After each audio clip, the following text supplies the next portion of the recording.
ప్రభునందు మాకు అత్యంత ప్రియులైన దేవుని ప్రజలందరికీ ఈ ఉదయకాల సమయంలో శుభాలు ప్రకటిస్తున్నాను. Good morning everyone. మీరంతా క్షేమంగా ఉన్నారా? బాగున్నారు కదా? ఆధ్యాత్మికంగా బాగున్నారా? ప్రార్థనలు ఎదుగుతున్నారా? వాక్యాన్ని ప్రతిరోజు చదువుతున్నారా? నిజమైన క్రైస్తవునికి లక్షణాలు కొన్ని ఉంటాయి. ప్రార్థన చేయడం, దేవుని వాక్యాన్ని చదువుకోవడం, పరిశుద్ధతలో ఎదగడం, ప్రేమలో వర్ధిల్లడం, దేవుని కృపను ఆస్వాదించడం, ఇవన్నీ కూడా క్రైస్తవునికి లక్షణాలు. ఒక్కొక్క రోజు మన జీవితంలో గడుస్తుంది అంటే దేవుడు ఒక ఉద్దేశంతో మనల్ని నడిపిస్తున్నాడని గమనించాలి. మనకంటే గొప్పవారు, ఆధిక్యత కలిగిన వారు, యోగ్యులు, ధనవంతులు, జ్ఞానవంతులు, భాగ్యవంతులు ఎంతోమంది గతించిపోతున్నారు. వారికంటే మనం ఏదో విషయంలో గొప్పవారని కాదు, కానీ మన ద్వారా దేవుడు ఏవో తన ప్రణాళికలు ఇంకా నెరవేర్చుకోవాలని ఆశిస్తున్నారు కనుక మన జీవితాన్ని ఆయన పొడిగిస్తున్నారు.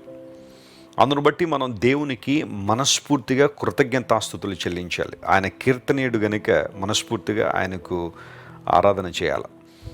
ఒక్కొక్క రోజు మన జీవితంలో దేవుడు అనుమతిస్తున్నందుకు ప్రభువును స్తుతిస్తూ దేవుని వాగ్దానాల మీద మనం దృష్టి నిలిపినప్పుడు ఆ రోజంతట్లో గొప్ప జై జీవితాన్ని మనం పొందుకుంటాం.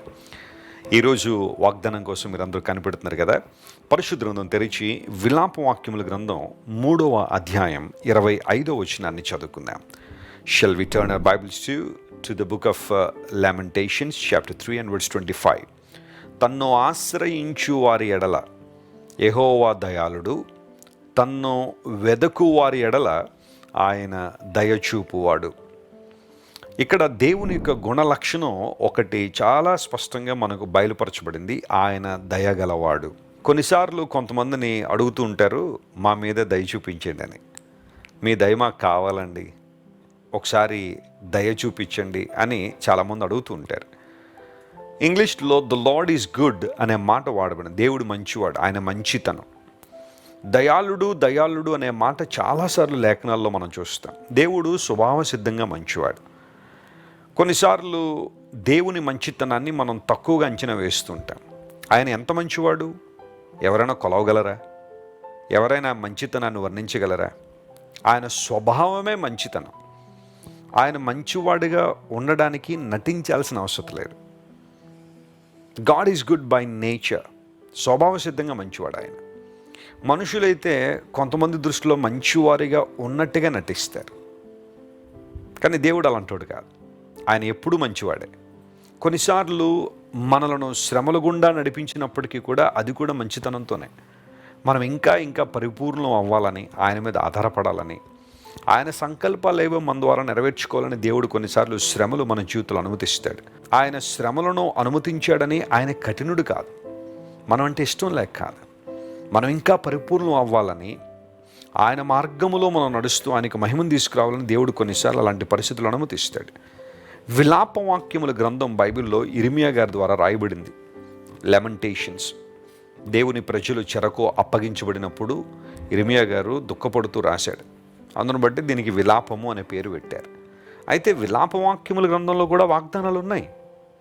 దేవుణ్ణి విస్మరించినప్పుడు ప్రజలు చెరలోనికి వెళ్ళిపోవడం, కానీ మరలా ఎప్పుడైతే దేవుని స్మరించుకున్నప్పుడు, ఆయన వైపు తిరిగినప్పుడు వారి జీవితాల్లో వెలుగు నింపబడడం స్పష్టంగా మనం చూస్తున్నాం.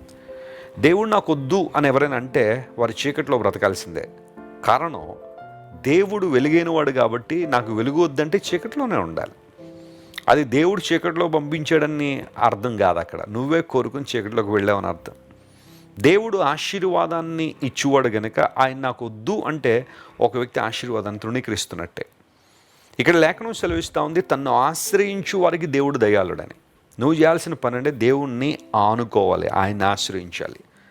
లోకంలో చాలామంది తమ ధనాన్ని ఆశ్రయించేవారు ఉంటారు.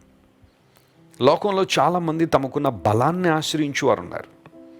తమకున్న బంధువులను ఆశ్రయించేవారు, తమకున్న జ్ఞానం మీద ఆధారపడేవారు, లేదా తమకున్న సామర్థ్యం మీద ఆధారపడేవాళ్ళు చాలామంది భూమి మీద ఉన్నారు. కానీ ఒక క్రైస్తవుడు దేవుని మీద ఆనుకునేవాడు, దేవుణ్ణి ఆశ్రయించేవాడు. నువ్వు దేవుని ఆశ్రయించే వ్యక్తిగా ఉన్నావా? లేఖనాలు ధృవీకరిస్తున్న సత్యం, యెహోవాను ఆశ్రయించువాడు ధన్యుడు అని బైబిల్లో ఉంది. అసలు నిజమైన ధన్యతే అది. దేవుణ్ణి ఆనుకోవడమే, ఆయన్ని ఆశ్రయించడమే ధన్యత. ధన్యత అనే మాట హిబ్రూలో ఆ పదాన్ని మనం చూస్తే సంతోషం అనే అర్థం కూడా ఉంటుంది.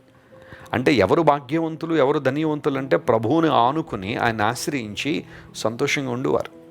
అలాంటి అనుభవాలను వెదగాలని ఆశపడుతున్నావా? దేవుడు దయగలవాడు. ఆయన, నేను ఒప్పుకుంటాను, ఆయన మన పట్ల తన దయను కృమ్మరిస్తున్నాడు కాబట్టే నేటికి మనం సజీవులుగా ఉన్నాం. ఈ రోజుకి మనం ఆయన ఆరాధించగలుగుతున్నాం. బైబిల్ గ్రంథాన్ని జాగ్రత్తగా పరిశీలన చేస్తే 65 కీర్తన 11వ వచనంలో మాట ఉంటుంది, దేవుడు సంవత్సరం అనే దయా కిరీటం మన మీద ధరింపజేసి ఉన్నాడని. ద క్రౌన్ ఆఫ్ బౌంటీనెస్ అనే మాట ఇంగ్లీష్లో ఉంటుంది. దయ అనే కిరీటాన్ని మన మీద దేవుడు ఉంచాడట. నీకు తెలుసా నీ తల మీద కిరీటం ఉందని? చాలామంది ఏదైనా పోటీలకు వెళ్ళినప్పుడు లేదా అందాల పోటీలకు వెళ్ళినప్పుడు గెలిచిన తర్వాత కిరీటాలు పెడతారు వారి మీద. కానీ దేవుడు అనుదినం మన మీద కిరీటం ఉంచాడట. అదే దయ అనే కిరీటం. ఆ కిరీటాన్ని బట్టి మనం ప్రభువును స్తుతించాలి. అంత మాత్రమే కాదు, దేవుడు దయగలవాడు కాబట్టే మనలను క్షమించడానికి సిద్ధ మనసు గలవాడని కీర్తన గ్రంథంలో మనం చూస్తాం. నిన్ను క్షమించే దేవుడు ఆయన, నీ పాపాలను క్షమించే దేవుడు. నీవు చేసిన ఘోరమైన తప్పిదాలను పాపాలను నీ కుటుంబ సభ్యులే క్షమించలేకపోవచ్చు. కొన్ని సందర్భాల్లో నీ తల్లి కానీ నీ తండ్రి కానీ నీ తోబుట్టువులు కానీ నిన్ను క్షమించడానికి ముందుకు రారేమో. కానీ దేవుడు ఎంత మంచివాడంటే, నీవు నీ పాపమును దేవుని సన్నిధిలో ఒప్పుకుంటే, మనస్ఫూర్తిగా దేవుని దగ్గరికి వచ్చి, ప్రభువా ఈ పాపాన్ని ఒప్పుకుంటున్నాను, నీ శరణు కోరుతున్నాను, నీ రక్తంతో నన్ను కడగండి, నన్ను పవిత్రునిగా చేయండి అని ప్రార్థన చేయగలిగితే అది ఎట్టి పాపమైన దేవుడు క్షమించడానికి సిద్ధంగానే ఉన్నాడు. యేసుక్రీస్తు ప్రభువు నీ కొరకు సిలువలో కార్చిన రక్తము క్షమించలేని పాపం అంటూ భూమి మీద ఏది లేదు. దేవుడు నిన్ను ప్రేమించే దేవుడు, ఆయన బలపరుస్తున్న దేవుడు. అందరూ బట్టి ఆయన దయాళుడు. ఆయన వెతికే వారందరికీ దయచూపువాడు. దేవుని వెతిక అనుభవం నీలో ఉంటే వేకునే లేచి ప్రభు పాదాలు పట్టుకుని, ప్రభువా నేను నీ దయను కోరుతున్నానయ్యా, నీ కృప నాకు కావాలయ్యా, ఈరోజు నేను విజయవంతంగా బ్రతకాలంటే నీ అభిషేకం నాకు కావాలని దేవుని పాదాలను పట్టుకోగలిగితే ఆ రోజంతట్లో గొప్ప విజయాన్ని ప్రభు నీకు ఇస్తాడు.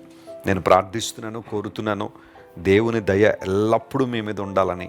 మీరు ఏదైతే ఈరోజు కోరుకుంటున్నారో, ఏ అద్భుతాలు జరగాలని అయితే దేవుని సన్నిధిలో ప్రార్థన చేస్తున్నారో, మీ కుటుంబ పరంగా మీ బిడ్డల పక్షంగా ఏ కార్యాలు జరగాలని మీరు కోరుకుంటున్నారో వాటిని ప్రభువైన యేసుక్రీస్తు వారు తప్పనిసరిగా నెరవేర్చునుగాక. ఆమేన్. ఆయన వైపు మనం చూద్దామా? ప్రార్థన చేసుకుందాం. ప్రేమగల తండ్రి, నిన్ను వెతికే వారందరికీ నీవు దయ చూపించే దేవుడు గనుక నీకు స్తోత్రాలు. చాలాసార్లు మనుష్యుల దయ కోసం ప్రాకులాడుతున్నాం, మమ్మల్ని క్షమించండి. నీ దయ ప్రాముఖ్యమైనదని గుర్తించే కృపను మాకు ఇవ్వండి. ఈ వాగ్దాన సందేశాన్ని మా ప్రియులు ఎక్కడెక్కడి నుంచి అయితే వీక్షిస్తున్నారో వారందరినీ మీరే ముట్టండి, తాకండి, బలపరచండి. పరిశుద్ధాత్మదేవా, నీ శక్తితోనూ నీ బలముతోనూ నీ ఆత్మతోనూ ప్రతి ఒక్కరిని నింపి నీ కార్యాభివృద్ధి కొరకు ప్రతి ఒక్కరిని వాడుకోనండి. ప్రయోజనకరమైన రీతిలో వారిని వాడుకున్నామని కోరుతున్నాం. అనారోగ్యంతో ఉన్న వారికి ఆరోగ్యాన్ని ఇవ్వండి, అప్పు బాధల్లో ఉన్న వారికి విడుదల ఇవ్వండి ప్రభువా. నిరాశలో ఉన్న వారిని నిరీక్షణలోకి నడిపించండి. శ్రేష్టమైన దీవెనలతో వారిని నింపండి. యేసుక్రీస్తు నామం పేరిట అడిగి వేడుకొనిచున్నాం తండ్రి. Amen, amen. God bless you dear friends. Have a wonderful day.